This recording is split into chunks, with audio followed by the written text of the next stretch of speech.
Alright, welcome everybody to another mixing video. Today we're going to be looking at using a sidechain on a multiband compressor. And sidechain is something that's really useful. You could use it in a number of different ways. The way that I use it a lot is I'll use a multiband compressor on my bass bus, like is shown here. So basically I'm only compressing the very low end. That's why I use a multiband compressor. You could use a regular compressor if you want to compress the full frequency, but I just like to compress everything below 100. Okay, so all that's being compressed is the low end on the bass, but the thing about sidechain is it's not compressing based on the bass signal. It's being compressed by whatever I decide to trigger it, which in this case I used the kick out. Okay, so the kick out is triggering this compressor, not the bass signal. Normally with a regular compressor it would be triggered by the bass signal or whatever signal the plugin is being used on, right? So in Cubase it's really easy. You just come up here, click activate sidechain, then you click on select destination on whatever you want to use to trigger it, which, like I said, for me was the kick out. And then there's a nice little thing down here that says sidechains, and I would select bass insert, right? So every time the kick hits, it's gonna compress a little bit. So that's one very common use of sidechains.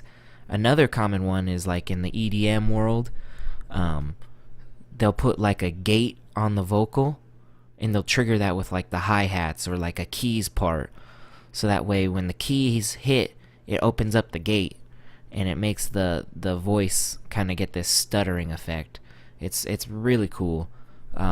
Play around with sidechains and you'll learn some cool things. Another way that I use sidechains is I put a delay on my, or I put a compressor on my vocal delay. I know this is a little bit of a tangent, but just so you understand how sidechaining works. So this is my vocal delay. I put a compressor on it. I activate the sidechain, and I go to my lead vocal, and I activate, or I send to that vintage compressor that's on the vocal delay. So when the vocal is singing or playing, it's compressing. When the vocal stops, it releases. So the delay is compressed while it's singing, so that way it's turned down, and then when there's a gap, it opens up and you can hear the delay come through.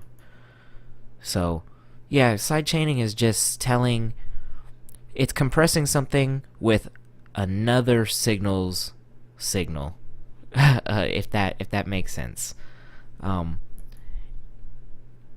So yeah, let's go ahead and just check it out. I'm just gonna bypass this multiband compressor as the drums, and what I'll do is I'll solo the drums and the bass and listen to how the kick drum sort of pops through more with this compressor activated.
So that's pretty simple, actually.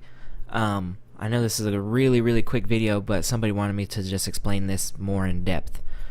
Now, this is how you do it in Cubase, but if you're using Pro Tools or Logic or some other DAW, it's slightly different. I know that in Pro Tools it's called a key input, and you have to send, like, for example, if this was my bass key input, I could say that this is key input 1, right? So I would have to send out from whatever I want to use to trigger it, which was the kick out, and that would be sent to that key input. Okay, so it's pretty much the same thing. It's just that it's using numbers like input 1, output 1, right?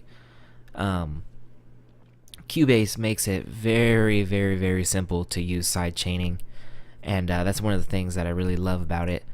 That's one of the things I love about Cubase in general is, to me, everything just makes a lot of sense and it's really user-friendly.